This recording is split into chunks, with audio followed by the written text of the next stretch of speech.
afternoon, Sanford, and welcome back to The Source. I'm Community Relations Officer Tammy Townsend. And I'm Captain Paul Hurst. The Source is your weekly update for Sanford crime info, direct and unfiltered.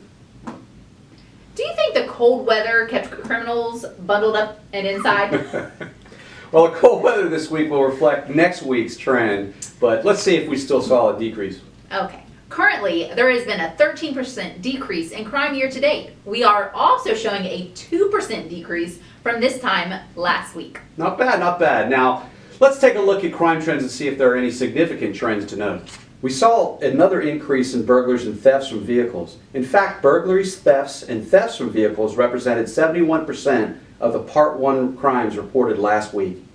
When you put it like that, that is crazy. Imagine what the crime numbers would be like if everyone listened to our crime tips and took away the opportunities for these types of crimes. Yeah, it's very easy to do and would have really drastic effects. All right, now we're going to move on to our crime prevention tip of the week.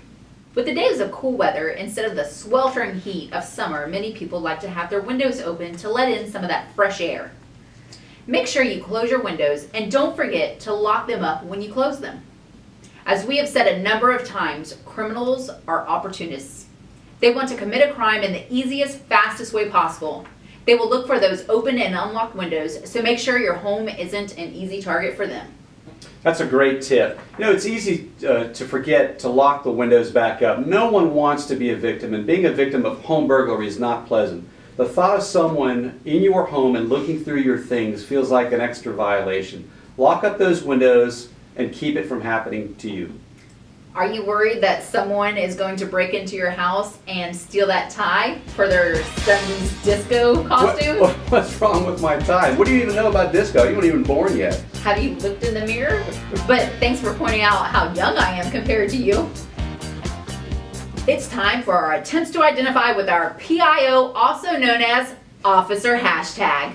You know, this is one of my favorite segments. It really has gotten people paying attention to our attempts to identify. Well, let's see if we can get our investigators a name for these subjects.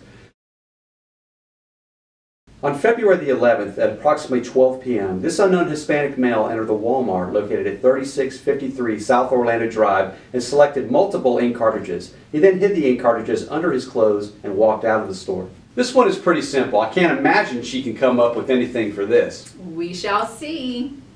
Hashtag gonna get jammed up worse than your printer. Hashtag should have gone paperless. Hashtag trading printer ink for prison ink. On February 26, 2019, at approximately 8 p.m., these two individuals entered the T-Mobile located at 130 West Lake Mary Boulevard. They began to look at the phones on display case, more particularly the newest Samsung Galaxy S10.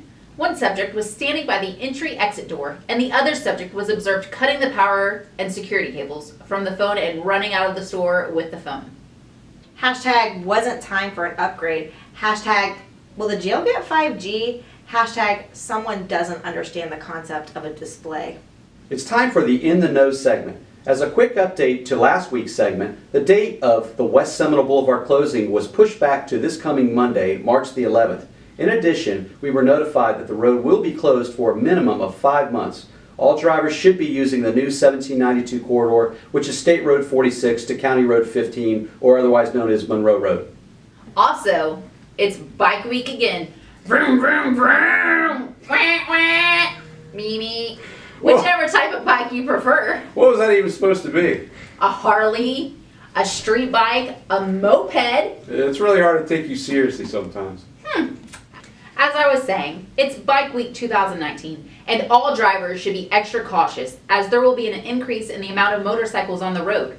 Our traffic unit wanted us to let residents know that they have responded to 2 serious accidents in the last week and a half involving motorcycles.